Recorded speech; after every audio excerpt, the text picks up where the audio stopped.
Who is Bill Gates? Entrepreneur and businessman Bill Gates and his business partner Paul Allen founded and built the world's largest software business, Microsoft, through technological innovation, keen business strategy, and aggressive business tactics. In the process, Gates became one of the richest men in the world. In February 2014, Gates announced that he was stepping down as Microsoft's chairman to focus on charitable work at his foundation, the Bill and Melinda Gates Foundation. Early life Gates was born William Henry Gates III on October 28, 1955, in Seattle, Washington.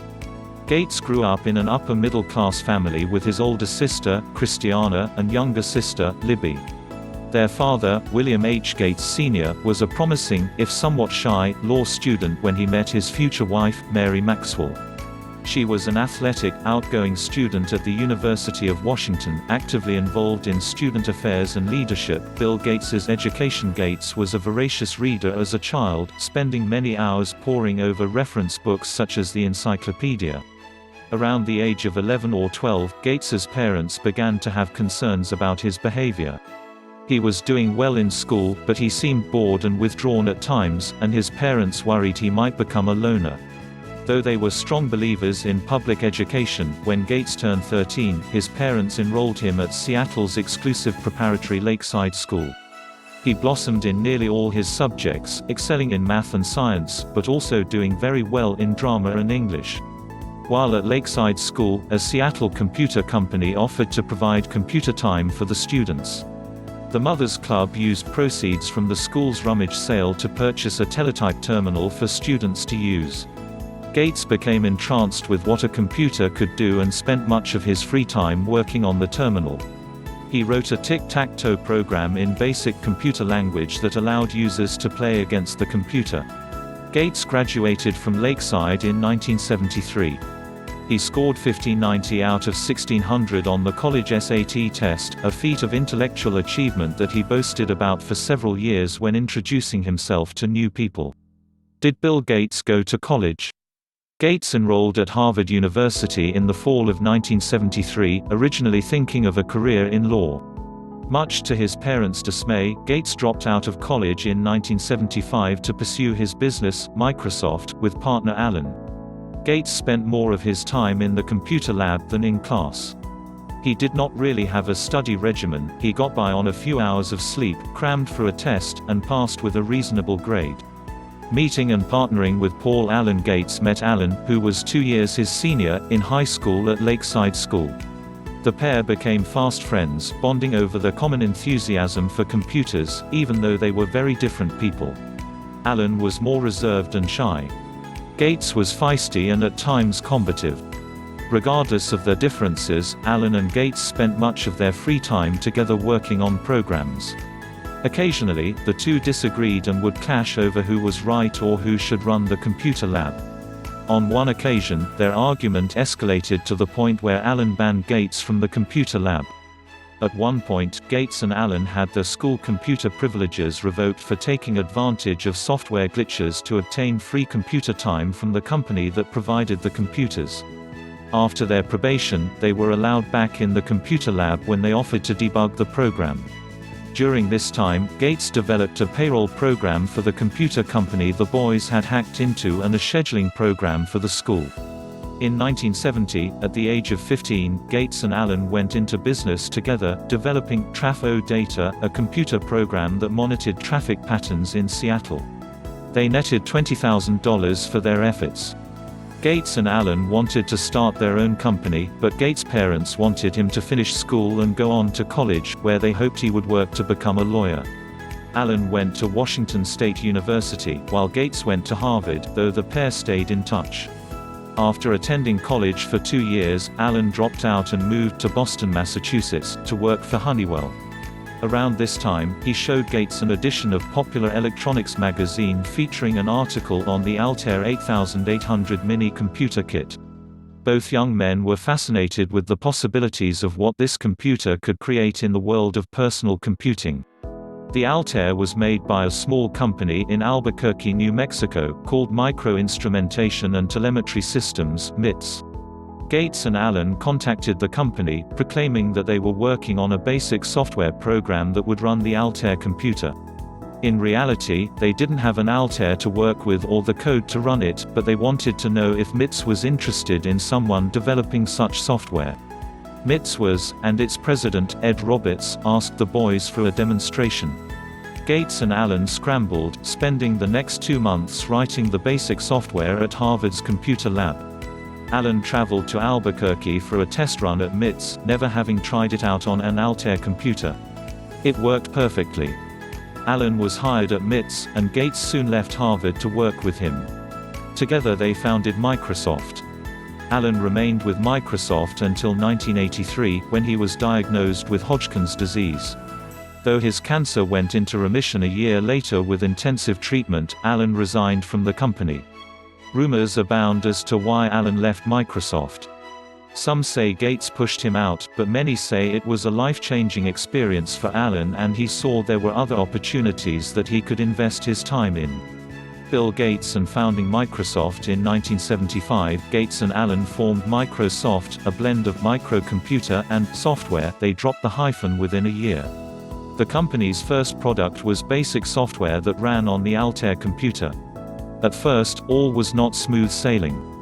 Although Microsoft's basic software program for the Altair computer netted the company a fee and royalties, it wasn't meeting their overhead. According to Gates' later account, only about 10% of the people using BASIC in the Altair computer had actually paid for it. Microsoft's basic software was popular with computer hobbyists, who obtained pre-market copies and were reproducing and distributing them for free. At this time, many personal computer enthusiasts were not in it for the money. They felt the ease of reproduction and distribution allowed them to share software with friends and fellow computer enthusiasts. Gates thought differently. He saw the free distribution of software as stealing, especially when it involved software that was created to be sold. In February 1976, Gates wrote an open letter to computer hobbyists, saying that continued distribution and use of software without paying for it would prevent good software from being written. In essence, pirating software would discourage developers from investing time and money into creating quality software. The letter was unpopular with computer enthusiasts, but Gates stuck to his beliefs and would use the threat of innovation as a defense when faced with charges of unfair business practices. Gates had an acrimonious relationship with MITS president Ed Roberts, often resulting in shouting matches. The combative Gates clashed with Roberts on software development and the direction of the business. Roberts considered Gates spoiled and obnoxious. In 1977, Roberts sold MITS to another computer company and went back to Georgia to enter medical school and become a doctor. Gates and Allen were on their own. The pair had to sue the new owner of MITS to retain the software rights they had developed for Altair. Microsoft wrote software in different formats for other computer companies, and, at the beginning of 1979, Gates moved the company's operations to Bellevue, Washington, just east of Seattle. Gates was glad to be home again in the Pacific Northwest and threw himself into his work. All 25 employees of the young company had broad responsibilities for all aspects of the operation, product development, business development, and marketing. Although the company started out on shaky footing, by 1979 Microsoft was grossing approximately $2.5 million. At the age of 23, Gates placed himself as the head of the company. With his acumen for software development and a keen business sense, he led the company and worked as its spokesperson.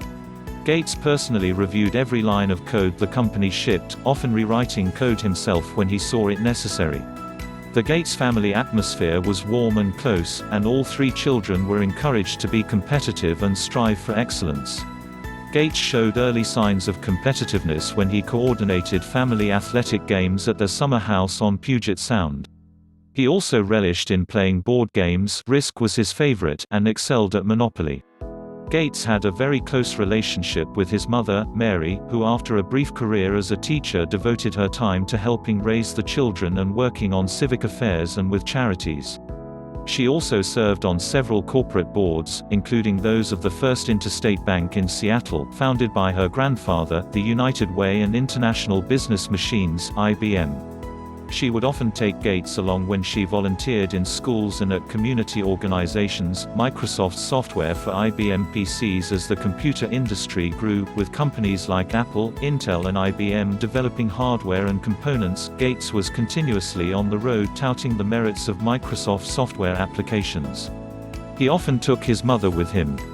Mary was highly respected and well connected with her membership on several corporate boards, including IBM's. It was through Mary that Gates met the CEO of IBM. In November 1980, IBM was looking for software that would operate their upcoming personal computer (PC) and approached Microsoft. Legend has it that at the first meeting with Gates, someone at IBM mistook him for an office assistant and asked him to serve coffee. Gates did look very young, but he quickly impressed IBM, convincing them that he and his company could meet their needs. The only problem was that Microsoft had not developed the basic operating system that would run IBM's new computers. Not to be stopped, Gates bought an operating system that was developed to run on computers similar to IBM's PC. He made a deal with the software's developer, making Microsoft the exclusive licensing agent and later full owner of the software, but not telling them of the IBM deal. The company later sued Microsoft and Gates for withholding important information. Microsoft settled out of court for an undisclosed amount, but neither Gates nor Microsoft admitted to any wrongdoing. Gates had to adapt the newly purchased software to work for the IBM PC. He delivered it for a $50,000 fee, the same price he had paid for the software in its original form. IBM wanted to buy the source code, which would have given them the information to the operating system. Gates refused, instead proposing that IBM pay a licensing fee for copies of the software sold with their computers. Doing this allowed Microsoft to license the software they called MS-DOS to any other PC manufacturer, should other computer companies clone the IBM PC, which they soon did. Microsoft also released software called SoftCard, which allowed Microsoft Basic to operate on Apple II machines. Following the development of software for IBM, between 1979 and 1981 Microsoft's growth exploded. Staff increased from 25 to 128, and revenue shot up from $2.5 million to $16 million. In mid-1981, Gates and Allen incorporated Microsoft, and Gates was appointed president and chairman of the board. Allen was named executive vice president. By 1983, Microsoft was going global with offices in Great Britain and Japan. An estimated 30% of the world's computers ran on its software. Bill Gates's rivalry with Steve Jobs. Though their rivalry is legend, Microsoft and Apple shared many of their early innovations. In 1981, Apple, at the time led by Steve Jobs, invited Microsoft to help develop software for Macintosh computers. Some developers were involved in both Microsoft development and the development of Microsoft applications for Macintosh. The collaboration could be seen in some shared names between the Microsoft and Macintosh systems. It was through this knowledge sharing that Microsoft developed Windows, a system that used a mouse to drive a graphic interface, displaying text and images on the screen. This differed greatly from the text and keyboard-driven MS-DOS system where all text formatting showed on the screen as code and not what actually would be printed. Gates quickly recognized the threat this kind of software might pose for MS-DOS and Microsoft overall. For the unsophisticated user, which was most of the buying public, the graphic imagery of the competing VisiCorp software used in a Macintosh system would be so much easier to use. Gates announced in an advertising campaign that a new Microsoft operating system was about to be developed that would use a graphic interface. It was to be called Windows, and would be compatible with all PC software products developed on the MS-DOS system.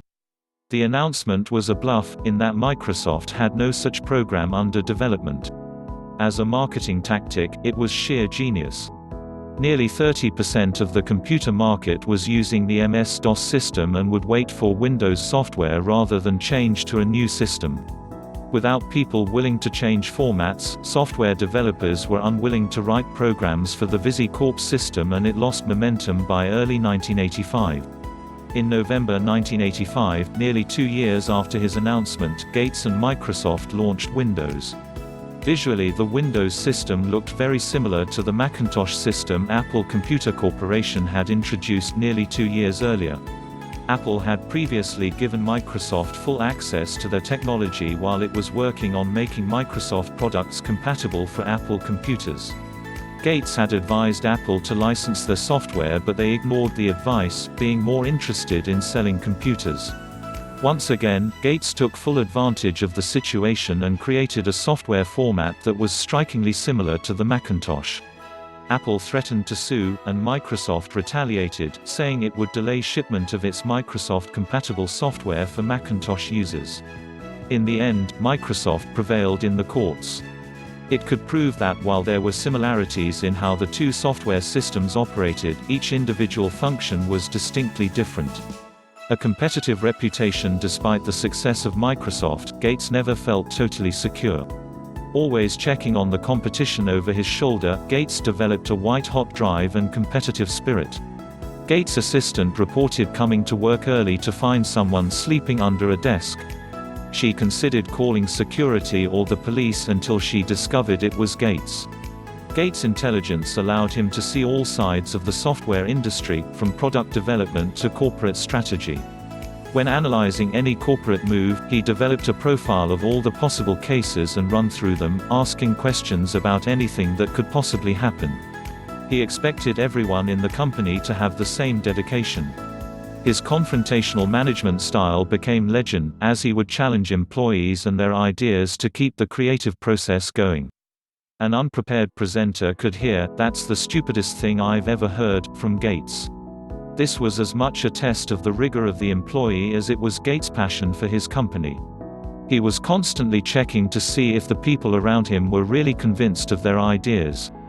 Microsoft Office and anti-competition lawsuits outside the company, Gates was gaining a reputation as a ruthless competitor. Several tech companies, led by IBM, began to develop their own operating system, called OS/2, to replace MS-DOS. Rather than give in to the pressure, Gates pushed ahead with the Windows software, improving its operation and expanding its uses. In 1989, Microsoft introduced Microsoft Office, which bundled office productivity applications such as Microsoft Word and Excel into one system that was compatible with all Microsoft products. The applications were not as easily compatible with OS/2. Microsoft's new version of Windows sold 100,000 copies in just 2 weeks, and OS/2 soon faded away. This left Microsoft with a virtual monopoly on operating systems for PCs. Soon the Federal Trade Commission began to investigate Microsoft for unfair marketing practices. Throughout the 1990s, Microsoft faced a string of Federal Trade Commission and Justice Department investigations. Some related allegations that Microsoft made unfair deals with computer manufacturers who installed the Windows operating system on their computers. Other charges involved Microsoft forcing computer manufacturers to sell Microsoft's Internet Explorer as a condition for selling the Windows operating system with their computers. At one point, Microsoft faced a possible breakup of its two divisions, operating systems and software development. Microsoft defended itself, harking back to Gates' earlier battles with software piracy and proclaiming that such restrictions were a threat to innovation. Eventually, Microsoft was able to find a settlement with the federal government to avoid a breakup. Through it all, Gates found inventive ways to deflect the pressure with light-hearted commercials and public appearances at computer trade shows during which he posed as Star Trek's Mr. Spock. Gates continued to run the company and weather the federal investigations through the 1990s. Leaving Microsoft in 2000, Gates stepped down from the day-to-day operations of Microsoft, turning over the job of CEO to college friend Steve Ballmer, who had been with Microsoft since 1980. Gates positioned himself as chief software architect so he could concentrate on what was for him the more passionate side of the business, though he remained chairman of the board. In 2006, Gates announced he was transitioning himself from full-time work at Microsoft to devote more quality time to the foundation. His last full day at Microsoft was June 27, 2008. In February 2014, Gates stepped down as chairman of Microsoft in order to move into a new position as a technology advisor. Longtime Microsoft CEO Steve Ballmer was replaced by 46-year-old Satya Nadella, Bill Gates's wife and children in 1987. A 23-year-old Microsoft product manager named Melinda French caught the eye of Gates, then 32. The very bright and organized Melinda was a perfect match for Gates. In time, their relationship grew as they discovered an intimate and intellectual connection. On January 1, 1994, Melinda and Gars were married in Hawaii. Following the devastating death of his mother to breast cancer just a few months after their wedding, they took some time off in 1995 to travel and get a new perspective on life and the world. In 1996, their first daughter, Jennifer, was born. Their son, Rory, was born in 1999, and a second daughter, Phoebe, arrived in 2002. Bill Gates's personal wealth. In March 1986, Gates took Microsoft public with an initial public offering (IPO) of $21 per share, making him an instant millionaire at age 31. Gates held 45% of the company's 24.7 million shares, making his stake at that time $234 million of Microsoft's $520 million. Over time, the company's stock increased in value and split numerous times. In 1987, Gates became a billionaire when the stock hit $90.75 a share. Since then, Gates has been at the top, or at least near the top, of Forbes' annual list of the top 400 wealthiest people in America. In 1999, with stock prices at an all-time high and the stock splitting eightfold since its IPO, Gates' wealth briefly topped $101 billion. Bill Gates's home. In 1997, Gates and his family moved into a 55,000 square foot, $54 million house on the shore of Lake Washington. Though the house serves as a business center, it is said to be very cozy for the couple and their 3 children. The Bill and Melinda Gates Foundation. In 1994, Bill and Melinda established the William H. Gates Foundation, which was dedicated to supporting education, world health and investment in low-income communities around the world. The organization also tackles domestic issues, such as helping students in the United States become college-ready. With Melinda's influence, Bill had taken an interest in becoming a civic leader in the footsteps of his mother, studying the philanthropic work of American industrial titans Andrew Carnegie and John D. Rockefeller. He realized that he had an obligation to give more of his wealth to charity.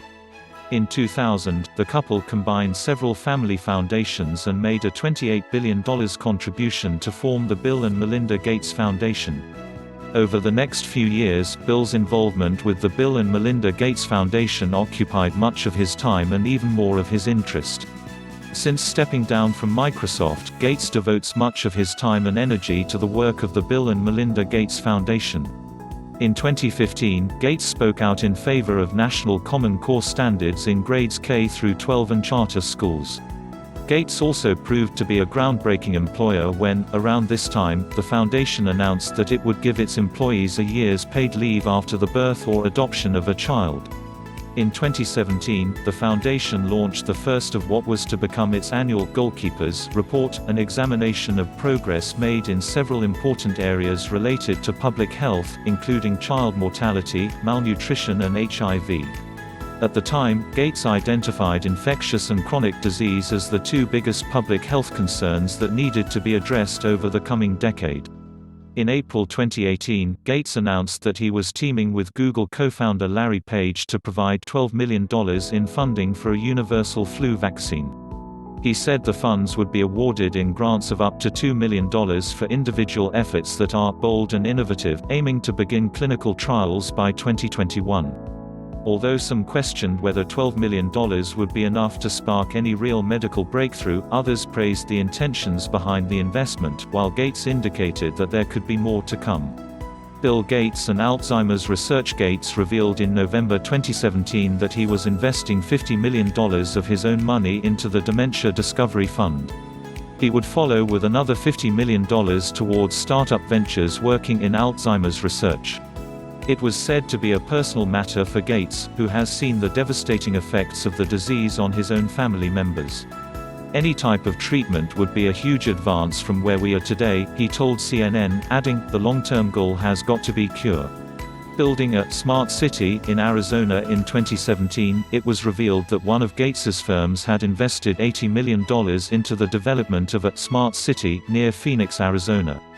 The proposed city, named Belmont, will create a forward-thinking community with a communication and infrastructure spine that embraces cutting-edge technology, designed around high-speed digital networks, data centers, new manufacturing technologies and distribution models, autonomous vehicles and autonomous logistics hubs, according to the Belmont Partners Real Estate Investment Group.